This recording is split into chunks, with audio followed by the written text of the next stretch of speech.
Assalamualaikum warahmatullahi wabarakatuh, anak-anak. Waalaikumsalam warahmatullahi wabarakatuh. Selamat pagi, anak-anak. Pagi, Bu. Bagaimana kabar kalian hari ini? Baik, Bu. Baiklah. Bagus, anak-anak. Itu artinya kalian sudah semangat untuk mempelajari pelajaran pada hari ini ya. Tapi untuk memulai pembelajaran pada hari ini, ada baiknya kita memulai doa dulu. Ada yang antara kalian siapa yang akan memimpin doa? Saya, Bu. Baik, silakan, Miss. Baiklah teman-teman, sebelum memulai pelajaran pada pagi hari ini, kita berdoa menurut agama dan kepercayaan masing-masing. Berdoa mulai.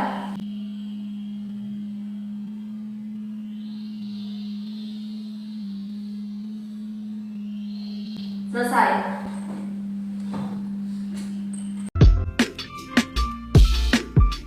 Baiklah, anak-anak, apakah ada yang tidak hadir pada hari ini?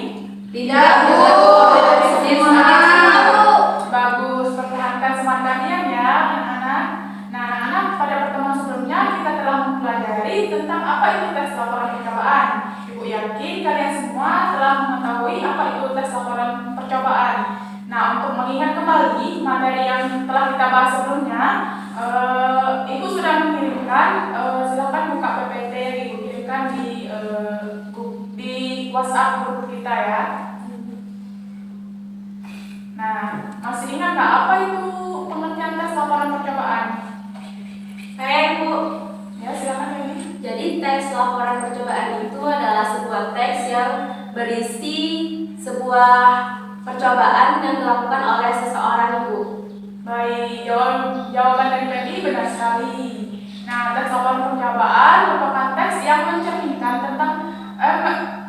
menceritakan tentang percobaan yang dilakukan oleh seseorang. Lalu ada yang tahu tidak struktur dari tes laporan percobaan tersebut? Saya, Bu. Ya, silahkan Liza. Strukturnya itu ada tujuan, ada alat dan bahan, ada langkah-langkah, lalu ada hasil dan yang terakhir. Dan yang terakhirnya itu kesimpulan, Bu. Nah, bagus sekali ya jawabannya. Ibu di sini akan menjelaskan apa itu tujuan, apa itu alat dan bahan, langkah-langkah, hasil dan kesimpulan. Tujuan merupakan uraian untuk tujuan percobaan yang akan dilakukan.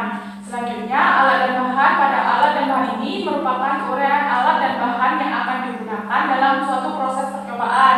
Kemudian struktur yang selanjutnya itu yang merupakan langkah-langkah.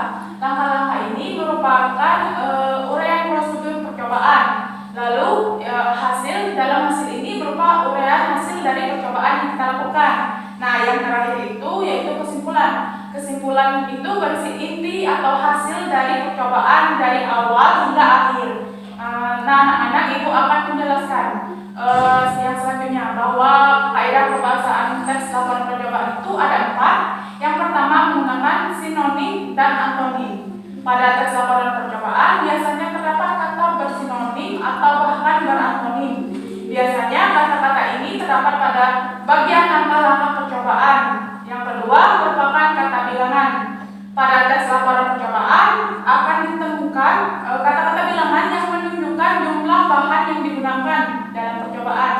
Kemudian yang ketiga yaitu menggunakan kalimat perintah dan yang keempat menggunakan kalimat umum.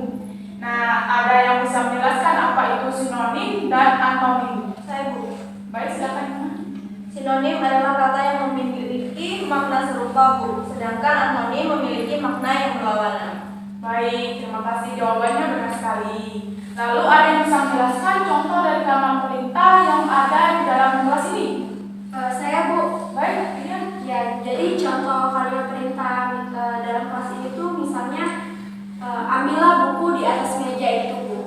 Ya, pintar-pintar sekali ya Ibu di kelas ini. Nah, dalam kaidah pembahasan tes laporan percobaan juga terdapat kalimat perintah seperti sebaiknya, hindari, campurkanlah, satukan, adukan, dirikan, dan lain sebagainya. Nah, kaidah pembahasan yang terakhir adalah menggunakan kata umum. Coba Sanina sebutkan contoh kata umum itu apa aja? Contoh kata hubung itu ada dan, tetapi, apabila, saat, jika, sehingga, meskipun, dan masih banyak lainnya, Bu. Wah, benar sekali ya. Selanjutnya mari kita telah bersama-sama. Coba buka PPT Ibu kirimkan di grup WhatsApp. Contoh tes laporan percobaan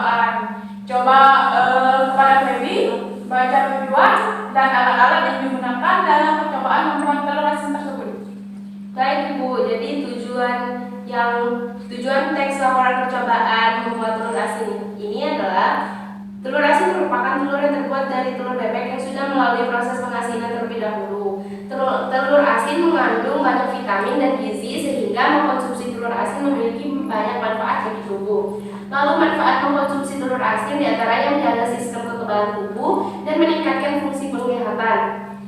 Lalu proses pembuatan telur asin sangat mudah dan sederhana serta dilakukan dengan cara tradisional. Adapun alat dan bahan yang diperlukan dalam pembuatan telur asin yaitu yang pertama telur bebek, yang kedua ada abu gosok, yang ketiga tanah liat, yang keempat garam, dan yang terakhir adalah amplas.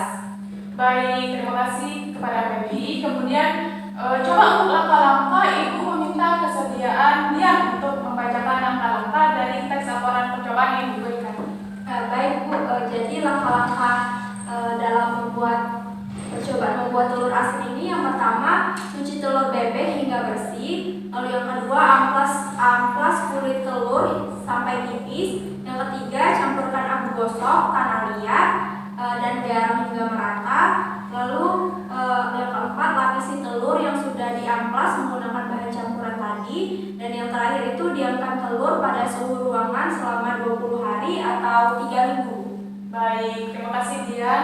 Nah, coba sekarang kita lihat bersama-sama pada langkah ketiga. Itu ada kalimat campurkan abu gosok, tanah liat, dan garam hingga merata. Kata campurkan dari kalimat tersebut merupakan kalimat perintah. Dan di situ juga terdapat kata dan yang merupakan kata penghubung, seperti yang Ibu jelaskan sebelumnya. Lanjut untuk hasil percobaan dan kesimpulan, Ibu meminta kesediaan Lilis untuk membaca. Baik Ibu, hasil percobaan yaitu telur bebek yang dibuat melewati proses pengasinan seperti di atas menghasilkan telur asin yang sempurna dan lezat sehingga sangat cocok dikonsumsi bersama nasi putih. Telur asin dapat dijadikan alternatif harian olahan telur bebek. Lalu kesimpulannya yaitu pembuatan telur asin di atas menghasilkan kandungan gizi yang cukup lengkap dan cocok dikonsumsi oleh segala usia. Namun, bagi penderita darah tinggi tidak disarankan untuk mengonsumsi telur asin secara berlebihan karena kandungan garamnya yang sangat tinggi. Meskipun kandungan gizinya lengkap, tetapi telur asin tidak dianjurkan dikonsumsi dalam jumlah yang banyak. Baik, terima kasih Lilis.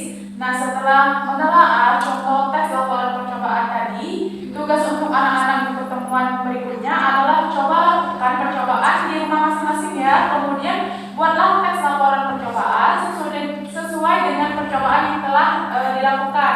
Apakah ada pertanyaan mengenai tugas? Tidak. Saya Bu. Oh iya, saudara Lilis dipersilakan. Itu contoh tugasnya bagaimana ya Bu? Untuk tugasnya itu misalkan Lilis nih membuat bakwan jagung di rumah. Nah, kemudian buatlah proses pembuatan tes laporan percobaan tentang bakwan jagung tersebut. Nanti dikumpulkan minggu depan untuk kelas ya. Nah, yang lainnya apakah ada pertanyaan? Sudah Bu. Sudah. Baiklah, kalau sudah mengerti, sekarang kita tutup saja pertemuan pada hari ini. Jangan lupa mengerjakan tugas yang telah Ibu berikan ya anak-anak. Baiklah, kalau sudah mengerti, sekarang kita tutup saja pertemuan pada hari ini. Jangan lupa mengerjakan tugas ya anak-anak yang telah Ibu berikan. Nah, untuk mengakhiri pembelajaran pada hari ini, silakan kepada saudara Lilis untuk memimpin kembali doa. Baik Ibu. Baiklah teman-teman, untuk mengakhiri pembelajaran pada pagi hari ini,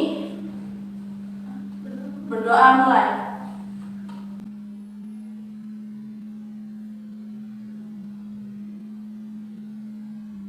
Selesai. Baiklah Ibu akhiri, wabillahi taufiq wal hidayah. Wassalamualaikum warahmatullahi wabarakatuh. Waalaikumsalam warahmatullahi